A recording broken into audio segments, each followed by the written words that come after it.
Сказка Александра Куприна «Столетник». Это произошло в большой оранжерее одного богатого человека, который любил собирать редкие и красивые цветы. Цветы жили своей, особенной жизнью. Между некоторыми была вражда, между другими нежная любовь.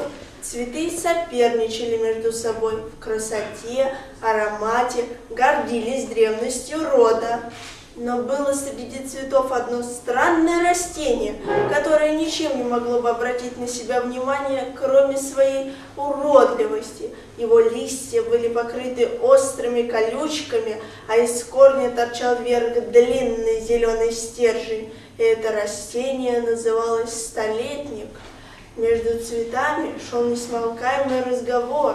Рассказывались чудные истории о далеких и жарких пустынях, о тенистых лесах, о свободном воздухе широких полей. Один только урод-столетник был изгнанником в этой семье. Он уже привык к насмешкам и общему презрению, но в глубине его души затаилось острое страдание. Однажды летним солнечным утром в оранжерее распустился цветок редкой кашмирской розы с черным бархатным отливом на сгибах, удивительной красоты и чудного запаха. Когда цветы увидели розу, со всех сторон послышались возгласы восхищения. А как хороша эта молодая роза! Она будет лучшим украшением нашего общества. Это наша царица. И роза слушала эти похвалы, вся в лучах солнца, точно настоящая царица. И несчастный столетник взглянул на розу и затрепетал от восторга. «Ах, как ты прекрасна, красавица!» – прошептал он. И когда столетник это произнес, вся оранжерея наполнилась смехом. Закачались от хохота надутые тюльпаны, зазвенели колокольчики ландышей. Даже скромные фиалки улыбнулись сострадательно. «Чудовище!» – закричал, задыхаясь от смеха, толстый пион. «У тебя хватило дерзости говорить комплименты? Неужели ты не понимаешь, что даже твой восторг отвратителен?»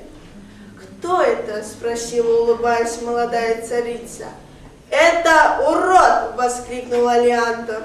«Он никогда не цветет, зато весь покрыт колючками. Никто не знает, кто он и откуда. Он носит глупое имя – Столетник».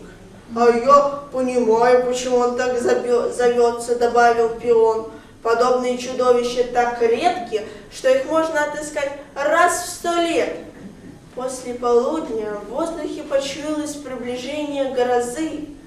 Тучи делались все темнее и темнее, цветы затихли в неподвижном ожидании дождя, в оранжерее стало темно. Вдруг Роза услышала около себя слабый шепот. «Выслушай меня, царица, это я, несчастный столетник. Ночная темнота и гроза делают меня смелее. Я полюбил тебя, красавица, не отвергай меня». Но Роза не отвечала ни слова. «Я открою тебе мою тайну», — продолжал столетник. «Моя родина в девственных лесах Африки, где непроницаемые сети лиан обвивают стволы тысячелетних баобабов.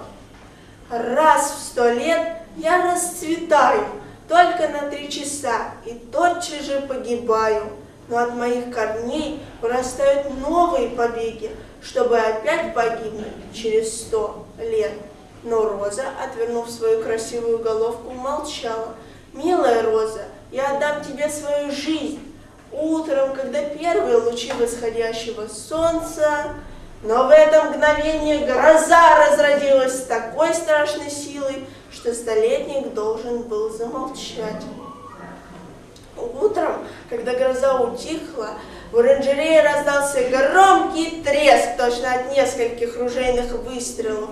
«Это расцвел столетник!» — крикнул садовник и побежал будить хозяина.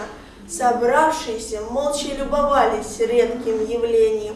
На высоком стержне столетника расцвели пышные грозди белоснежных цветов, удивительной красоты и чудного запаха. Все цветы в изумлении смотрели на это чудо, а царица Роза поникла своей благоухающей головкой, с которой будто слезы стекали капли утренней росы. Вдруг белые цветы столетника начали незаметно розоветь, потом они покраснели, потом сделались пурпурными и в итоге один за другим завяли.